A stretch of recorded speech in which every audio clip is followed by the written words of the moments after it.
afternoon. Thank you, first of all,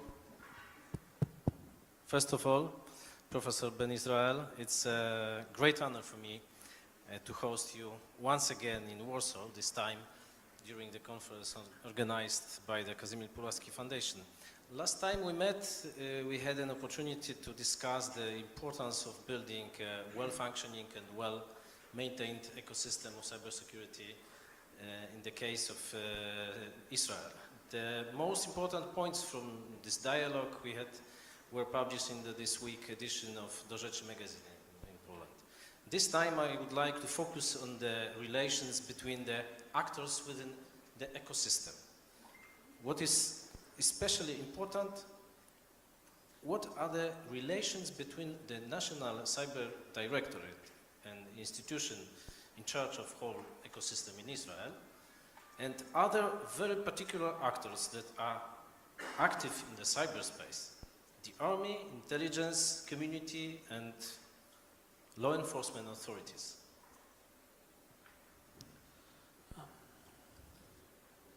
First of all, thank you for inviting me here.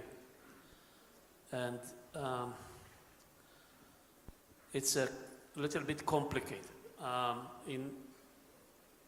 We heard here a few minutes ago about so many types of threats. And when you want to protect your nation from those threats, there are two ways to do it in principle. Okay? One is to go over the list of the threats and try to find to each threat its solution. What is the best way to defend myself against WannaCry or Petya type of attack? Ransomware, what we call, and things like this. But you have to bear in mind that if we speak about cybersecurity, the rate of change is too fast.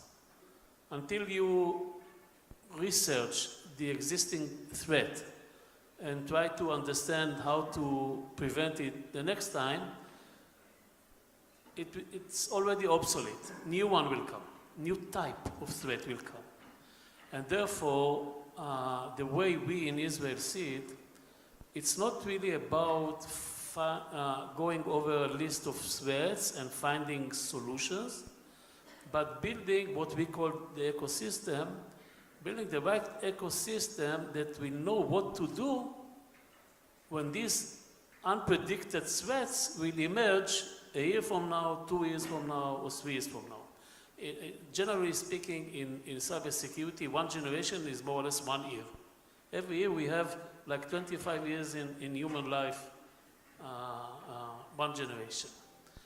And therefore, when I was called by our Prime Minister 7 years ago and asked to build this, to solve this problem, I recommended to him not to concentrate on fighting the threats, but on building the ecosystem.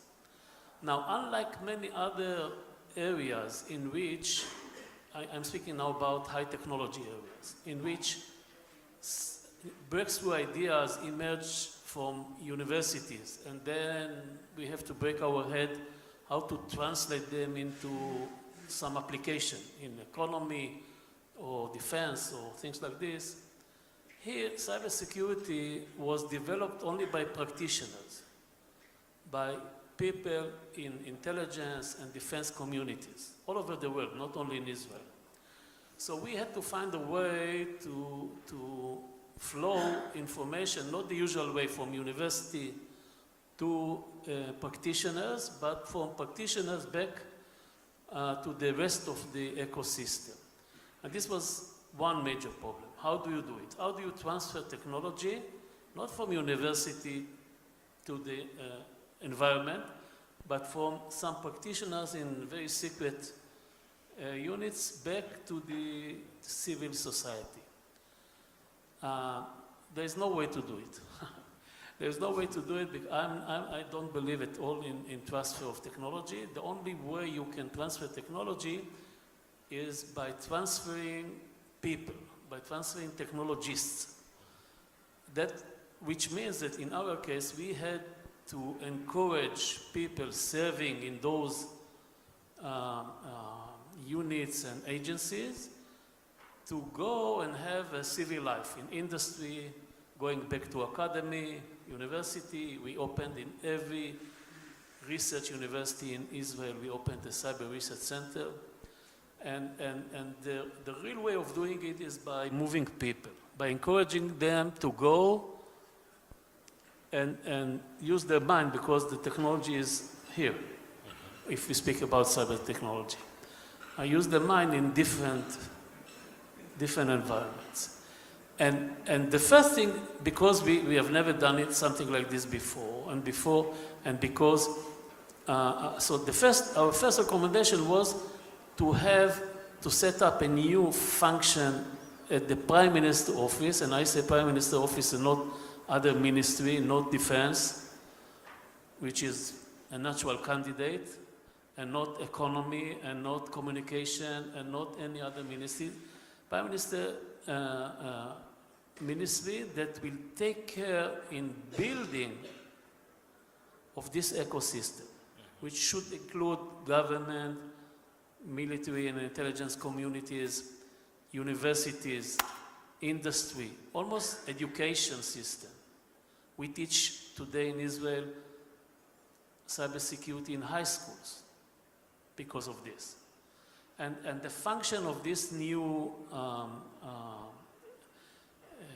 bureau, we call it, at the Prime Minister office, is to build up the cyber ecosystem. Now, a second question that you asked is about what is the role of intelligence and beside transferring the technology in the overall fight against cybersecurity. This is very interesting because you cannot really effectively fight against cyber threats without cooperation coming from civilians, from the civil society. Because it's not like a missile that if someone is shooting at you. I saw a very nice movie of David Sling, we call it, I forgot the Polish name. Raytown and Raphael together are improving the Patriot. It's not like a missile, someone is shooting at you, you can build a defense around the target and intercept it while it's flying. A cyber missile should go from one server to another server to another server, and only at the end hits the target, the computerized system which is the target. And you cannot wait for it to hit you. This is not a good advice in any type of defense.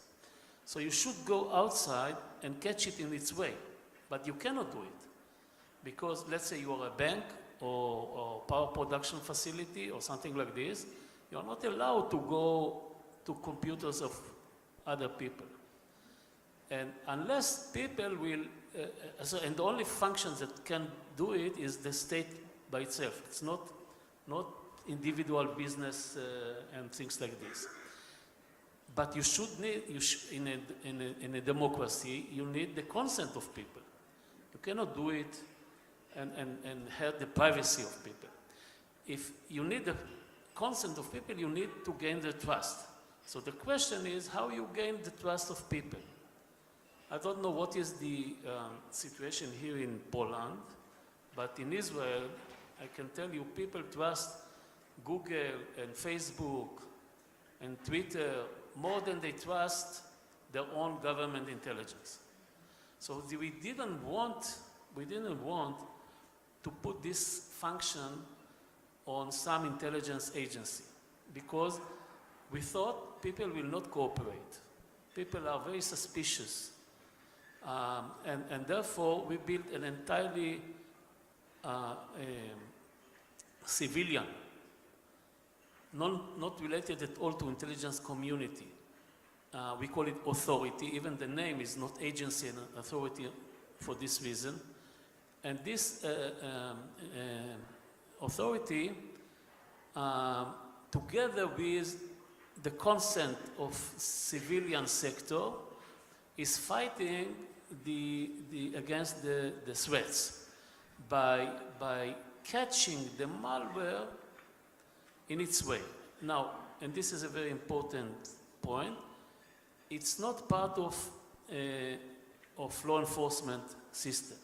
I mean, they don't have a mission, this new authority doesn't have a mission to catch the bad guys. Its only mission is to catch the bad software, I mean, the malware, the viruses, the threats. Not who did it.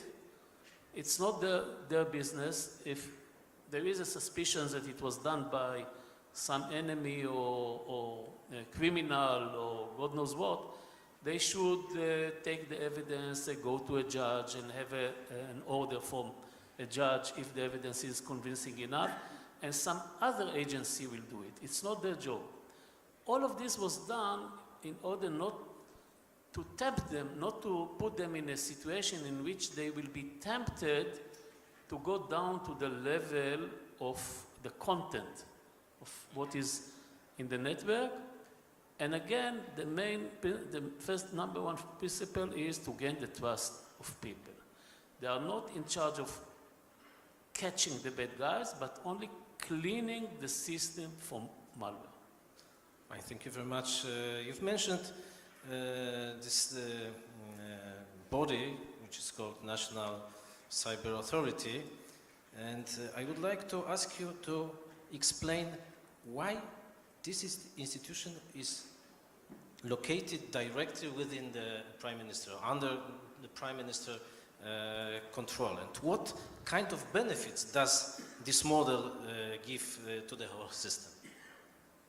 You see, people speak about, at the beginning, some years ago, people spoke about cybersecurity as if it's something related to the network alone and communication, okay? And then it may sound reasonable to put it under the Ministry of Communication. And then we saw other events like the attack on the Iranian centrifuges or the shut off of electricity in Ukraine, which were related more to defense. So people said, okay, let's put it under Defense Ministry. But the way we see it, it's something, when the malware is running in the network, you don't know even if its final goal, final target is some defense facility or power production facility or a bank in order to steal money. You don't know it. And if you look at it like a medical doctor of the network, this is the authority, they are the medical doctor of the network, a normal real doctor cleans your body from real biological viruses and don't catch the source. It's not his business. The same, this authority, they clean the body, the cyber space from virtual viruses. Who should do it? Now, the body is not only the network. I saw here someone showed printers and things like this, which is, of course, right. Body is almost everything. So who should do it? You cannot really put it under the Ministry of Communication and ask him, in order to achieve this goal, to change the education curriculum in high schools. This can be done only by Ministry of Education in the Israeli case. So the only place you can put such a function, if you really want to get what I just described, is at the Prime Minister's office. Thank you very much for your answers. Due to the limit time, we need to proceed to the panel discussion. Allow me to introduce Commander Wiesław Goździewicz, who will be moderating the panel. Good afternoon. Still? Yes. Good afternoon, ladies and gentlemen. My name is Commander Wiesław Goździewicz. I am Colonel, sir. Okay. I would like to ask Colonel Małecki to remain on stage with us, but okay. My name is Commander Wiesław Goździewicz. I am the legal advisor at the NATO's Joint Force Training Center in Bydgoszcz, Poland. I deal with legal aspects of cyber security and in particular cyber operations, so no technical questions to me, please. But we will have some distinguished experts to join me on the stage. So first of all, I would like to thank you very much, Professor, for your consent to join the panel. But I would like to also invite Professor Jarno Limnell from the Finnish Aalto University, a significant contributor to the European Cybersecurity Journal issued by the Kościuszko Institute, which is the co-host of this panel discussion. I would like to welcome Professor Andrzej Zebertowicz, advisor to the President of the Republic of Poland and a renowned expert in the fields of sociology. I will start with a few points of introduction. First of all, there is some numbers of the copies of the JFTC magazine, the last issue, on the table. If you are interested in what the JFTC is, what we do, and in particular what are my views on the legal aspects of cyber operations, please don't hesitate to grab a copy. Secondly, it gives me a great honor and opportunity to host Professor Ben Israel from the Blavatnik Institute. Because one of your employees, sir, Mr. Lior Tabański, has contributed significantly to one of the reports published by the Kościuszko Institute, where he described some models of building cybersecurity systems in Israel, in the United Kingdom, and in Singapore. So once again, Professor, thank you very much. Before we kick off with the questions, a few words of introduction. We're now living in a world where, as mentioned by Professor Ben Israel, every year is like a generation change in the threats, in the challenges, and in the security. Cyberspace is a particularly demanding environment for a number of reasons. One of them being the fact that there's no physical borders, there's no physical territories in cyberspace, and communications nowadays can cross the territories of dozens of nations in no time. From that perspective, cybersecurity is a particularly demanding area of not only public, but I would dare to say the global security. And with that introduction, I would like to ask the first question to Professor Zebertowicz, and it gets me a really nice feeling to get the opportunity to ask a professor and not the other way around. So, without further ado, Professor, the first question is related to the tricky balance between security and privacy. And in particular, given the recent developments in the cyber arena, the general regulations on protection of data and so on and so forth. From your vast experience in the analysis of modern societies, what steps should and could be taken to enhance the protection of individuals in digital societies nowadays, Professor? How much time I have? 8 minutes per each question, please. That's pretty much. Let me start with a brief observation on privacy. Privacy ceased to be a private issue. Now it's an issue of state security, of national security. Usually people were afraid of their privacy being invaded because of fear of sort of police state, that say massive invigilation by police state, by secret political police and so on. But this sort of surveillance has never been truly massive until quite recently, when every one of us is living traces in the cyber zone.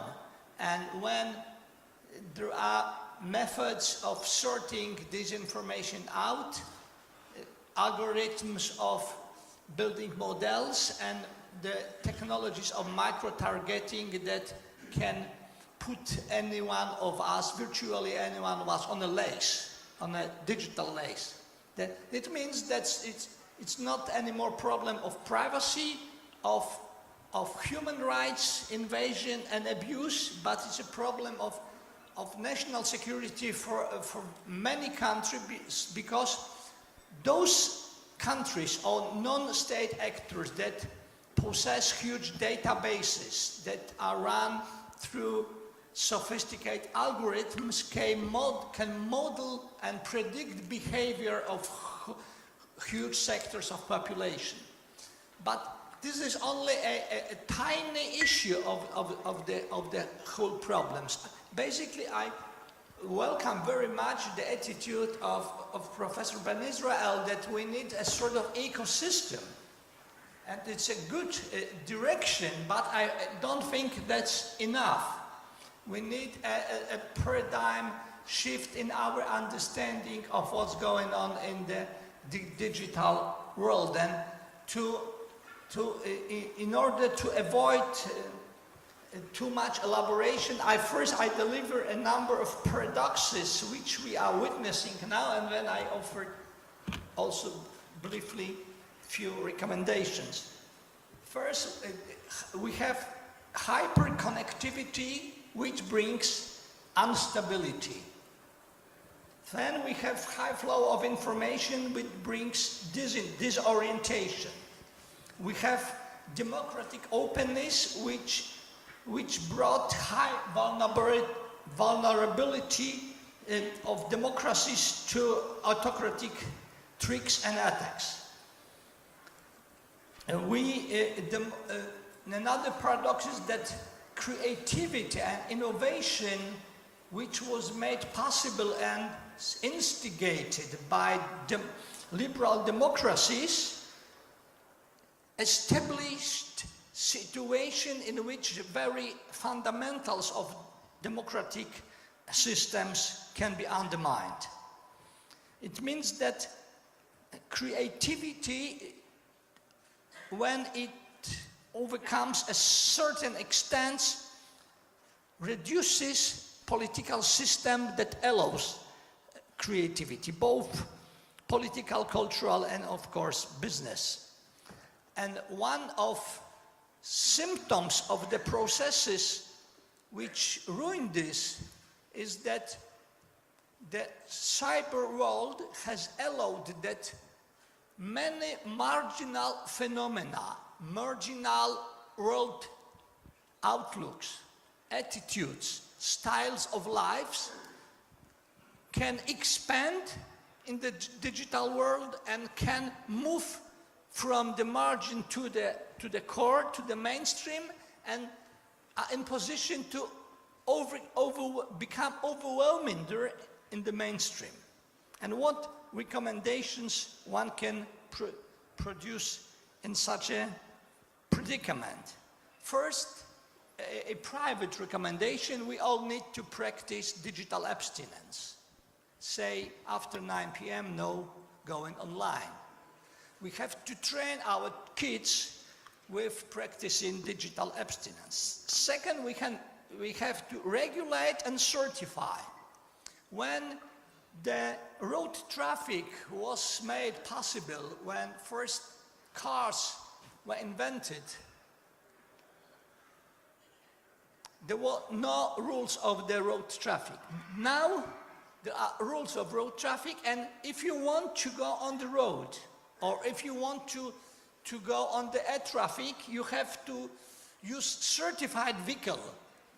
We need to move in the era of certification. You cannot go online if your vehicle is not certified, because it can be kidnapped and used as a tool of disaster. Thank you. Very interesting points of view, Professor. And should time allow, we shall come back to some of them at the end of the discussion. But before, Professor Limnel, from your personal and academic experience, what trends do you predict in terms of developments in the area of cyber deterrence and cyber defense? In particular, what I would be interested to hear from you is your predictions as to the direction of the development in the area of cyber defense capabilities. Excellent. Thank you very much for the invitation and good afternoon. I just heard someone saying that it's a little bit chilly now here in Poland. I just thought that, hey, come on, come to Finland. So when we are talking about the cyber issues, which as we all know is an integral part of our daily lives, warfare, society's business nowadays, I would say as a starting point that this is not a special issue. This is an everyday issue when we are talking about this point in today's Europe. But what we are pretty often, I would say especially in the Europe at the moment, forgetting is the context. When we are thinking about what is the new normal in our security, I could summarize that in 3 points. First of all, speed of change, both in the physical and the digital worlds. Second is more or less we are living in unpredictable instability. That's more or less the new normal, as we heard from the Professor Ben Israel also. But I would argue that today, and especially in the coming years, the most challenging issue for you people coming from the army, for you people working for the society's security, is the increasing complexity in our security. And the main reason for that is that this physical world and this digital world is intertwining, coming as a one more and more closely all the time. And that makes this security environment more complex. And that is reason, I think, why we are nowadays in Europe and in the United States also pretty much talking about the hybrid influence and hybrid threats, hybrid warfare. Because that is emphasizing the holistic way to approach to these different security challenges. For example, warfare, I don't believe that kind of terms that we will have a cyber war. No. There are rarely any military operations that are cyber-only operations. But at the same time, of course, cyber element is an integral part of the warfare. So when we are, for example, Finland thinking about the security nowadays, I think our understanding from this like a comprehensive approach, whole of society approach to this security challenges what we are facing today is one of the key issues what we have to emphasize. And I am very happy that we recently, when we established in Finland, in Helsinki, this new European Center of Excellence for countering hybrid threat, Poland is part of that actions. And I would say that nowadays, when we are talking about the hybrid issues, I would say that 90% we are talking about the cyber and information issues. The second point, what I think what will increase in the coming years when we are talking about the trends is that what we have heard already, for example, in this conference, and usually in the Europe, is like a cyber technical approach to these issues. I would say that the biggest battles will be fought in the coming years on our minds, our thoughts, our values, our opinions. And we are not concentrating in the Europe at the moment enough strongly like this cyber psychological approach to these issues. And I think that is one of the key elements what we have to do better in coming years. Understand more or less cyber issues from this like a cognitive approach point of view. My third point, what will increase when we are especially about the thinking how our dependence on this digital world is increasing. And for example, how much data there is already, the critical data in this digital reality. And when we are talking about the massive data leaks, massive data manipulation, I think the biggest problem when we are talking about the data in coming years from the state's point of view is not that someone comes and steals your data or deletes your data. someone comes into your system and manipulates that data. So you can't trust anymore the data, and the analytics of the data and the conclusions will be wrong in the concrete actions. So what is especially needed is nowadays to emphasize that primarily, even if cyberspace is of course based on technology, we have to understand the cyber domain as a political domain, and increasing the political understanding and the commitment on these issues. Because I think at the end of the day, it's the politics which pretty much decide how trustful, what kind of directives, what kind of solutions we will actually have in our societies. The last question, what you mentioned, is the deterrence. How you can build deterrence in cyberspace.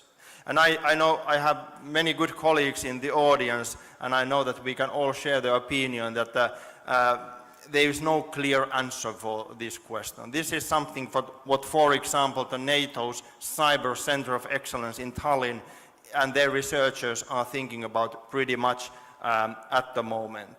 But of course, when we are talking about the deterrence, we are talking about to convince the adversary that the consequences of his actions will outweigh of the potential gains.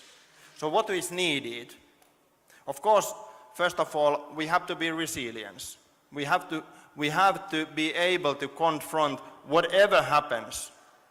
And once again, not only from the functional resilience point of view, but especially the mental resilience that will be emphasized.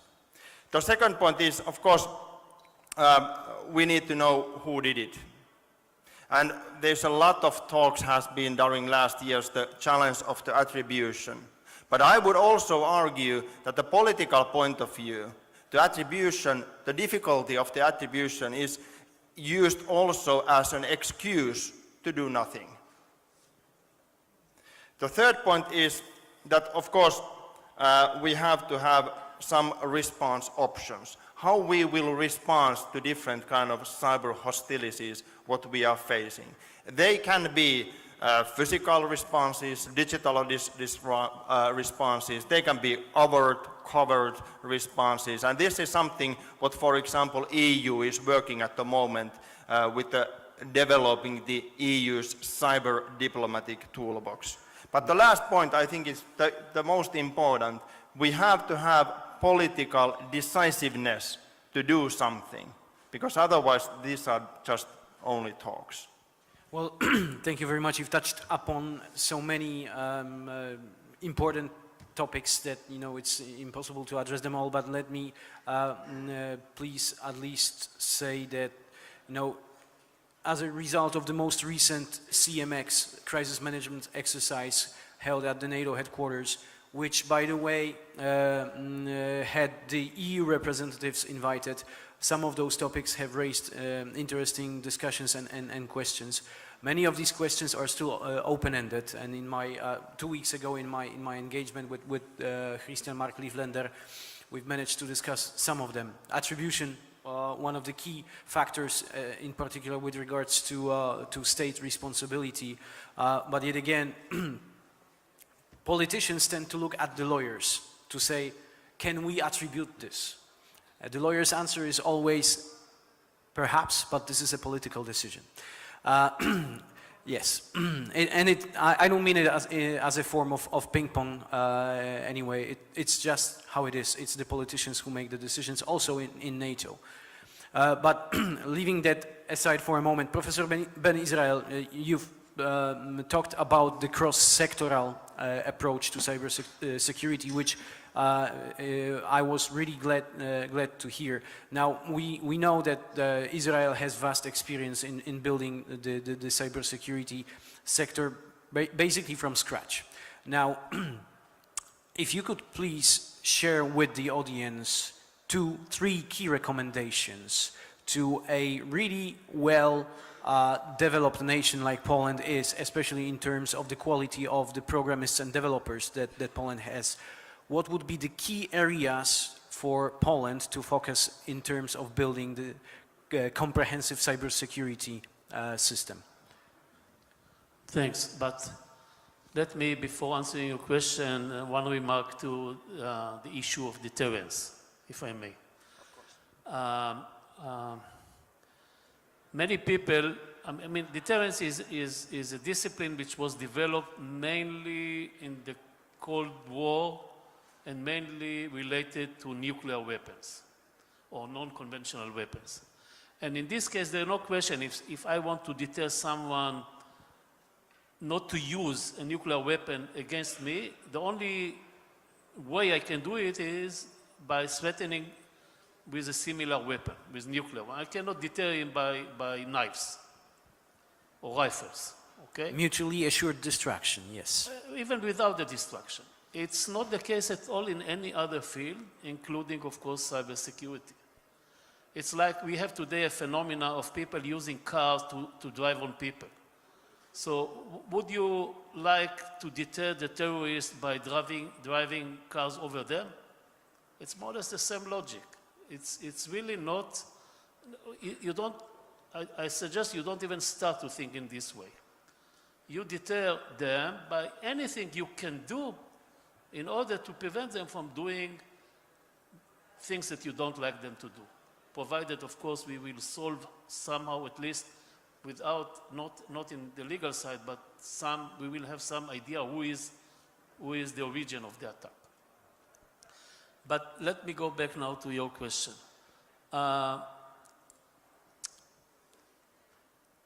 It's very simple. I mean, at the end of the day, your question is all about human talent. It's nothing else but people. And human talent, I don't mean only university level or professors with the whole, I mean, I have the respect to professors, of course, but I don't mean this. I mean, you go down and down, the lower you go, the better you do. What was suggested here, for example, we already do in Israel. We have still matriculation examinations in high school. You can choose, a student, high school student can choose cybersecurity for matriculation examination. We teach cybersecurity in elementary schools. We don't teach them how to write codes, but we teach them how to behave in this digital world. What is allowed to do in this digital world and what is not allowed to do. Like the analogies that you mentioned, we teach small kids how to cross the street. We don't teach them how to drive a car, but we should teach them how to cross the road. Otherwise, they will not survive. It's all about human talent in all levels. You said that you mentioned Dr. Tabensky. You said one of your employees is not an employee, is a researcher. And we have something like 250 researchers, only cyber researchers at Tel Aviv University alone, one university. 250 researchers doing it. In Israeli, in Tel Aviv University, you can go and have a degree, a BSc or BA, in any faculty. For example, you want to be a lawyer, go and have your degree in law. In cybersecurity track, you have to do something in order to get it, but you can study philosophy in cybersecurity track. Not only technology. And the remarks that was said here that cybersecurity is not purely only about technology is a very good one. Cybersecurity problems usually have technological solutions, but the problems are never technological, never purely technological. If you don't take into account psychology of people, social behavior, legal problems, business considerations, you don't really understand the problem, and therefore you don't know what technology to pursue. I'll give you a small story about what was just happened a year ago in Israel, which will demonstrate the approach that we took. You all remember that a year and a half ago, there was this terrorist in San Bernardino in the USA, and he left an iPhone, and the FBI wanted to open this iPhone to see if he had some partners. And they asked Apple to open it, and Apple said, no, we have some obligation to the privacy. He was an American citizen, of course. If he was not American citizen, it's a different problem. And they said, no, we will not, and then the FBI went to court, and the court asked Apple to do it. Apple said, we are going to fight you in court. We will mobilize some of the best lawyers in the USA, and we will not do it. Before it went to this point, the FBI said, okay, we don't need it anymore. We have the information. And if you read the media, they bought, according to the media, which is not true, by the way, I'll tell you the true story immediately, they bought the technology in Israel by some company that broke the Apple's iPhone in Israel. Now, if you want really to know what happened there, first of all, you have to remember to know that the FBI had no problem at all in opening the iPhone. I mean, it's not really a problem of technology at all. FBI knew and knows how to do it in seconds, with or without the NSA. The problem was legal. FBI was not allowed to do it. And after Snowden and the change of the law, the Congress, some gray areas were painted in black, and they were not allowed to do it. So the idea, it's an idea of a friend of mine, by the way, and a lawyer of FBI, in the legal department of FBI, he came with the idea that if the FBI will buy not the technology, the content, because technology at the end of the day they are not allowed to use against American citizens. If they will buy the content from a certain entity in the world for which it is not illegal to open this iPhone, and this was the company in Israel, then it will solve the problem. Now, if you don't understand it, you think it's all about technology. That's why, for example, I mentioned we have 250 researchers at the Tel Aviv Cyber Security Research Center. Only 2/3 of them come from technological disciplines, computer science, mathematics, engineering. 1/3 of them come from the Department of Law, business school, business management school, social sciences, etc. And the same approach is applied to the whole country. And it's all about developing human talent. We have something that not so many, fortunately for you, not so many countries in the world have, and this is a compulsory service.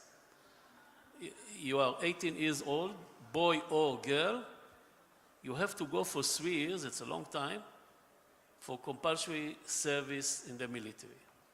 What we do, when I say do, I mean in the last 70 years, what we do is before we recruit them, we let them have certain tests, and then we sort them according to their skills. If they are good at computers, and there are many kids good at computers, we may send them to those units of the Israeli Defense Forces which deal with computers, any application of it, including cybersecurity. And then, 3 years later, they finish their service and they go back to the society, civilian society. Some of them go back to the university, some of them go to industries, to anything. And by this, we increase very much the transfer of knowledge, which I spoke about before, transfer of knowledge to the whole society. At the end of the day, we have a very developed what we call high-tech ecosystem. And if you ask yourself, what do we mean by high-tech? We usually mean something related to computers, communication, microelectronics. If you ask yourself what is needed for cybersecurity from the point of view of technology, beside the other aspects, it's again computers, communication, and microelectronics. So what we had to do when I did this work for the Prime Minister almost 10 years ago now, it's not to invent a new ecosystem, but to take the existing ecosystem, the high-tech ecosystem, shift it a few degrees only, not too much, shift it towards cybersecurity. By this, we created an economical engine in a way. I don't know if you know the numbers, but today, in 2016, Israeli export is something like 10% of the global cybersecurity market of products and services.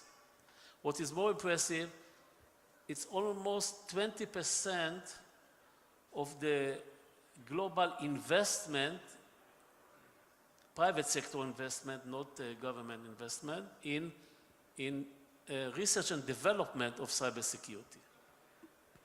And I don't know how many of you were in Israel, but we are not 10 or 20% of the population in the world. Okay? And the reason is, by the way, is at the end of the day, is because we are very small. Very small. If you ask yourself, what are the disciplines needed? Is there any secret that Israel knows and no one can do? Nothing. It's only attitude or approach. It's not something that, you know, the Holy Land, the air there makes us smarter. It's not something like this. It's only attitude. Thank you very much, Professor. Since we're running out of time, I will only quote the statistical data provided by Lior Tabański in the report. 2015, $4 billion Israeli cybersecurity sales. Ladies and gentlemen, with your consent, at the expense of your lunchtime, I am ready and willing to invite you to ask 2 questions to our panelists, or myself. Hopefully not. Yes, sir. Please identify yourself and... Harry Theoharis, I'm a member of parliament from Greece. I'd like to ask a question about trust. You mentioned it a lot, especially on building the kind of institutions that will help clean up security. Given the Kaspersky Labs Institute, I mean, how do you build trust on the guardians? You know, the guardians themselves seem to be vulnerable to be used on as a security threat. So how do we build trust in that? How do we know that that agency under the Prime Minister is not being used to you know, scan all the computers of the private companies, etc., etc.? How do you do that? May I know who the question should go to?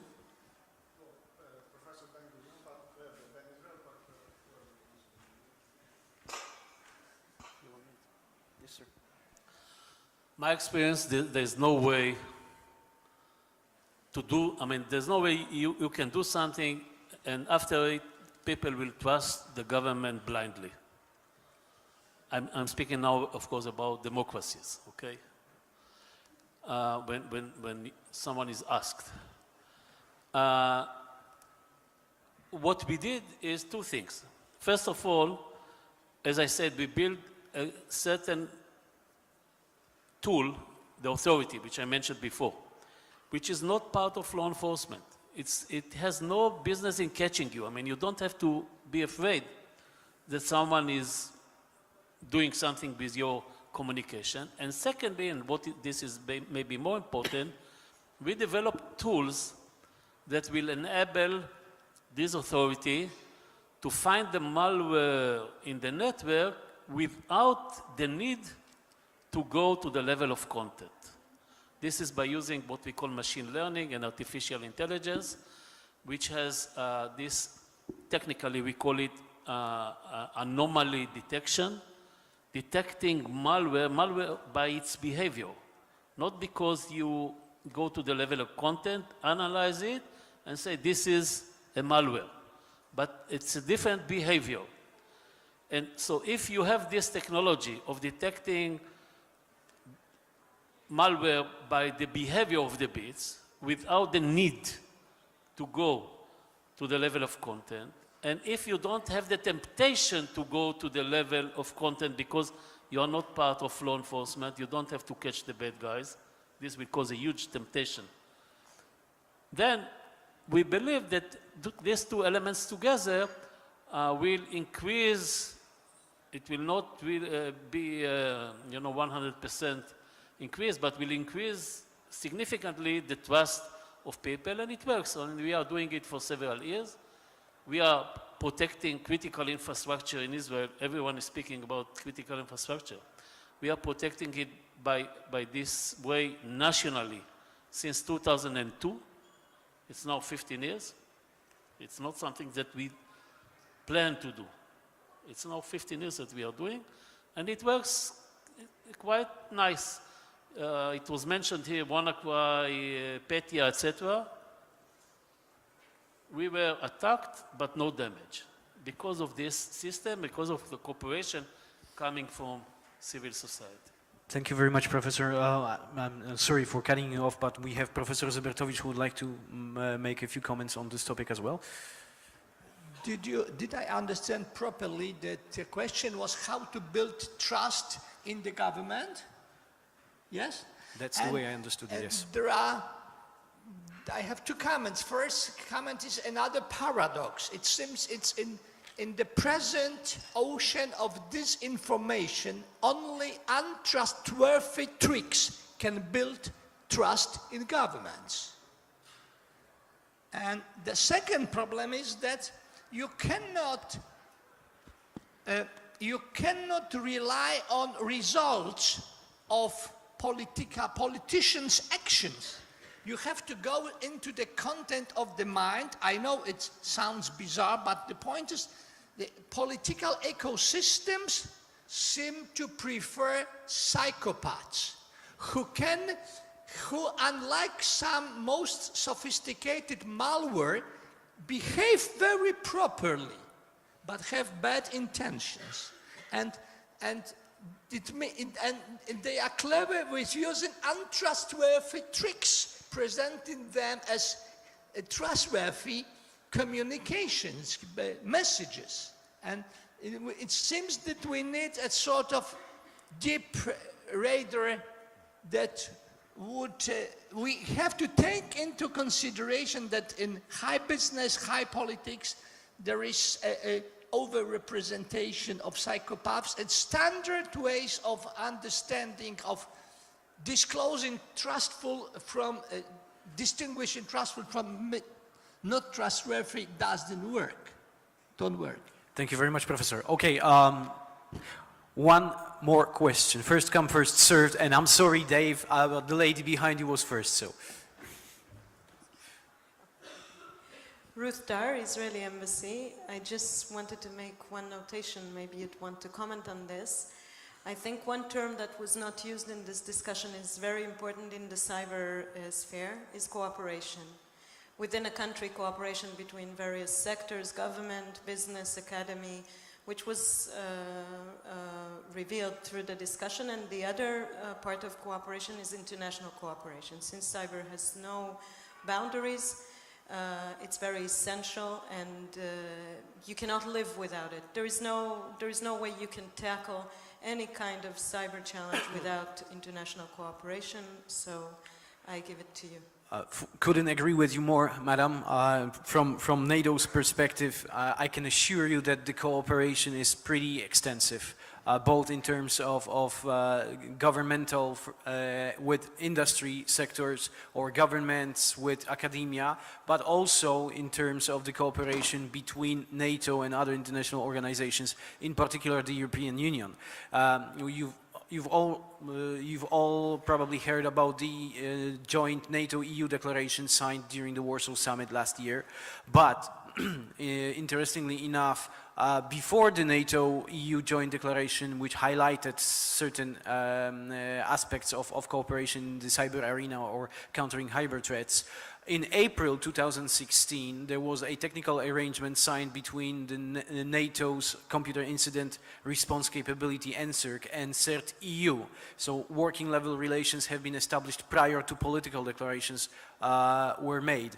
Within NATO, there is something called the NATO Industry Cyber Partnership, which allows and facilitates the information exchange and in particular the threat intelligence sharing between NATO and its industrial partners. So absolutely right, cooperation is the key notion in the cyber arena. Fully agree with you, but perhaps our other panelists would like to make a few comments on this?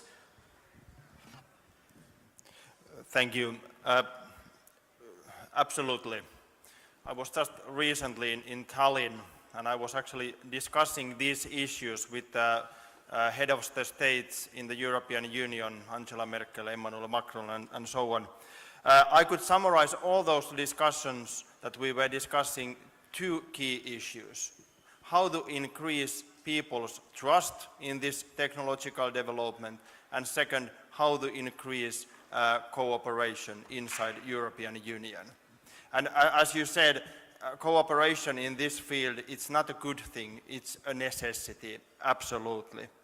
And at the same time, when we are talking about this complexity of today's security threats, and as you mentioned very well, we need to emphasize the importance of the dialogue.